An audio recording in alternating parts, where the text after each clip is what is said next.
Let me ask you a question. Are there fundamental differences between men and women, how they operate? Are there certain characteristics that are more male and certain characteristics that are more female in the way that we behave or the way that we view the world or where we come from? Are men from Mars? Are women from Venus? Is that a truth or is it a deception? I think we need to talk. Hello, my name is Nicholas Haines, and I'm hoping you're going to join myself and my co-conspirator, Rúna Magnúsdóttir, to talk about this whole idea of masculine and feminine, this masculine and feminine energy, these polar opposites that we see, that the masculine is a left brain, logical, strong, forceful energy, and feminine is right brain, creative, soft, nurturing, loving, peaceful, passive energy, etc.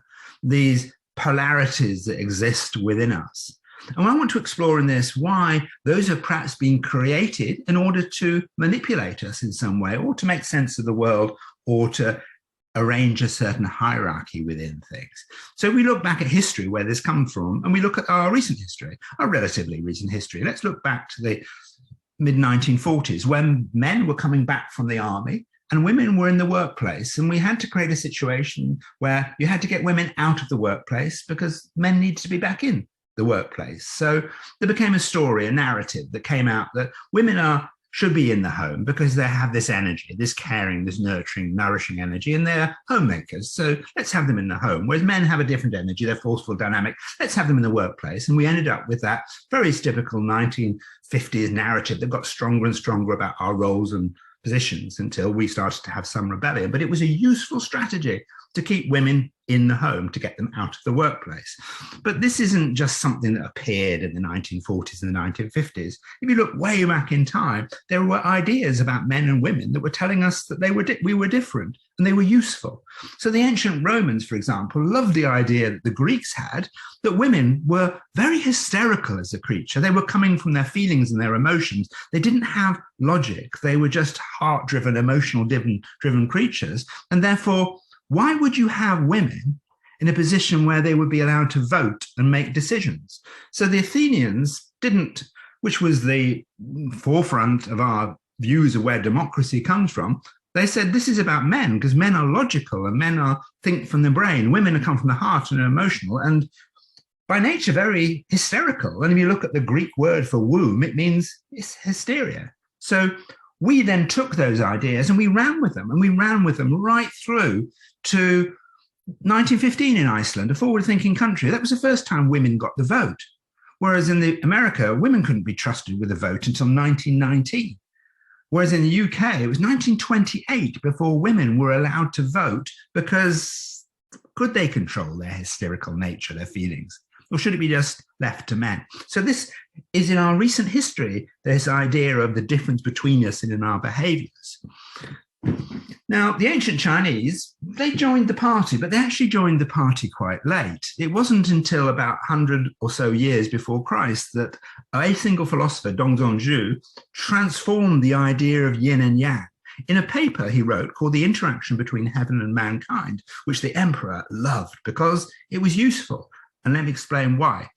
Previously to Zhu, yin and yang was a polarity within a cycle. There was a constant moving from yin to yang. And importantly, there was no male or female associated with yin or yang. It was a non-gendered energy cycle. But Zhu said, no. It's actually yin and yang is a polarity of opposites. There's no cycle or movement, and there is gender there. So what he said was that yin is on one side and yang is on another, winter and summer, night and day. They were polar opposites. We had earth and heaven. And most importantly, he introduced for the very first time within yin and yang, that yin was female and yang was male. Now, he also did another thing within this. He created a polarity within a hierarchy of one thing above another. So yang was above and yin was below because yang was heaven and yin was earth. But then when you introduce for the very first time this idea of male and female, that means that males are above and females are below, which means that males are dominating and females are yielding. And if you want to suppress women, this is a wonderful strategy to have because it shows from heaven down to earth that men are above women. And we then end up with this whole range of associations of female internal yielding, nurturing, men yasking, and we see that. And we see this translated in many ways. One of the reasons we see this in our popular culture was to do with two people. The first one was Richard Wilhelm, who translated a book called the I Ching, the Book of Changes, which basically explores how yin and yang transform into each other and are used to predict how things might fall. Now, originally, the I Ching had no mention of masculine and feminine energy in it at all, no mention of those genders. But the later commentary did start introducing it. And that was the commentary that Richard Wilhelm included in his translation of the I Ching, so it became gendered. Now, his good friend was someone called Carl Jung. In fact, Carl Jung wrote the introduction to the I Ching, and he said, I really like this idea of yin and yang and masculine and feminine and intuition, logic, etc. And he came up with this polarity, this thinking versus feeling, this intuition versus sensing, and started to be embedded within that with some gendered idea. So we then end up with the popularization of these polarities of opposites that we see today, these opposite things. And then we see that being translated in the modern world. And I picked something just off Instagram. This particular person has got tens of thousands of followers, and he's explaining, look at the yin yang symbol, of how these two energies are interacting, but they are polarities of hierarchy. And look at number 7. And this advice is for women. Once trust has been built, allow him to take on the leadership role more frequently while honoring your own intuition. Let's just throw this little tidbit at you that you're intuitive and you're feeling and you're nurturing and you're collaborative, whereas men are dominating and strong and powerful and logic, and we end up with this division of things that go on. So what's wrong with this idea of masculine and feminine energy, apart from it being a social construct? What's wrong with it? Well, there are a number of things that are wrong with it. And the first one is that gender-based energies and associations stop people feeling their gender. If you are a female and you don't feel nurturing and kind and loving and all these stereotypical views of female and energy of how women are meant to be, then you don't feel yourself. And if you're a man and you don't feel your associations, we stop feeling ourselves. It leads to objectification and a hierarchy of one thing being above something else and a hierarchy of position. We have perpetuation of gendered professions. So this profession is about nurturing and caring and listening. And so I think that's more of a female profession, isn't it? And that's where we expect to see those genders in that profession, because that's what these genders are like. We also have a situation that we have an expectation of gendered roles in our relationship, that women will do certain things and men will do certain things. And we then have to go against those expectations or live up to those expectations. And this whole idea, it creates stress, it creates friction, it creates stagnation, stuckness, unhappiness. And in some cases, it can make people ill if they're trapped in the wrong aspect around their energy. And finally, our gender-based energies stop us from fulfilling the promise, what we're here to do, because if you don't think your gender fits the promise of what it is that you're meant to do, it makes it harder to do it because we're in the wrong place.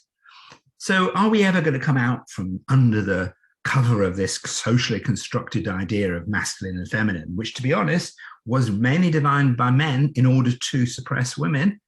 Are we ever going to come out from it? Well, there is hope. Certainly the younger generation are reacting against her and saying, look, I'm non-binary. Don't put me in one box or another. And then it's also creating confusion and thinking, well, I don't understand it. So I'm going to be, tell me what masculine is and let me follow that. And tell me what feminine energy is and let me follow that. So end up with these ideas. And it must be like us asking you to say, the masculine and feminine energy, these two polar opposites, they just don't exist. They're a social construct. Caring and nurturing exists, but that isn't necessarily female. And strength and power and expression exists, but that isn't necessarily male. It's just a construct. And us saying this to you, it must be like us saying to you, hey, you know what? The world is round, not flat, where everything around you tells you that the world is, in fact, flat.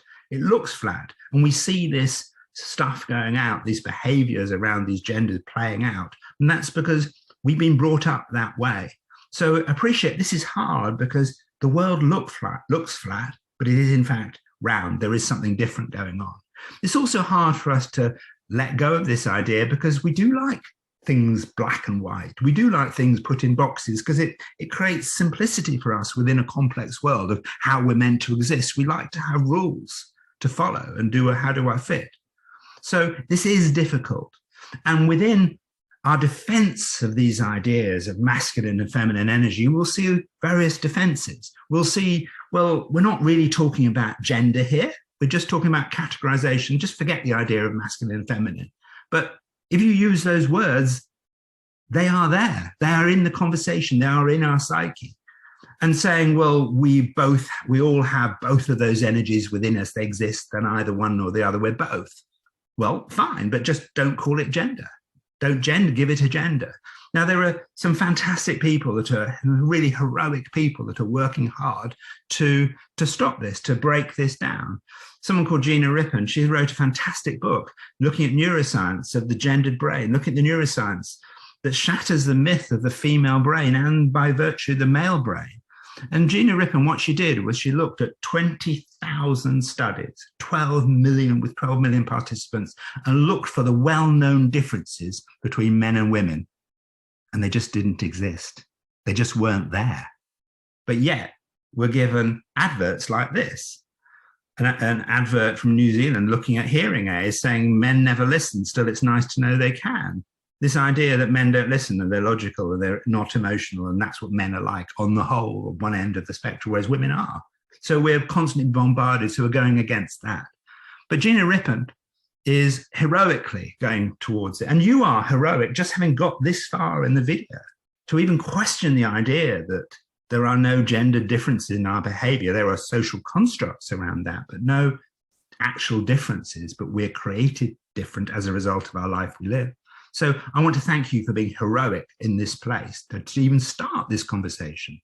And I also want to honor one other person, a reluctant hero, a hero almost by mistake. And that was Dong Zhongzhu, who, although he completely changed the idea of yin and yang and put that in the popular culture, he left the 5 elements, the 5 energies alone. He didn't touch those. So those have remained non-gendered. So if you look at the balance of energies you have within you, and if you love these energies, love energies and how they work, masculine, feminine, you like energies, then use the 5 energies, use the 5 elements because they're non-gendered. You can have a picture of who you are that is in depth in its expression. So you can look at, as this is a vitality test profile, and I can look at these profiles and I don't know who is male and who is female because the profile is non-gendered. So if you love this stuff and you want to do energies, then the vitality test is there, it's free for you. So I want to thank you for getting so far in this video. I hope you're going to join myself and Rúna Magnúsdóttir to discuss this subject, to have an open discussion and just to look at what we can do around it and where it comes from to unravel things. And you'll see above or below this video links to places where we're having these conversations. But thank you so much for watching. Thank you so much for joining. Take good care. Bye for now.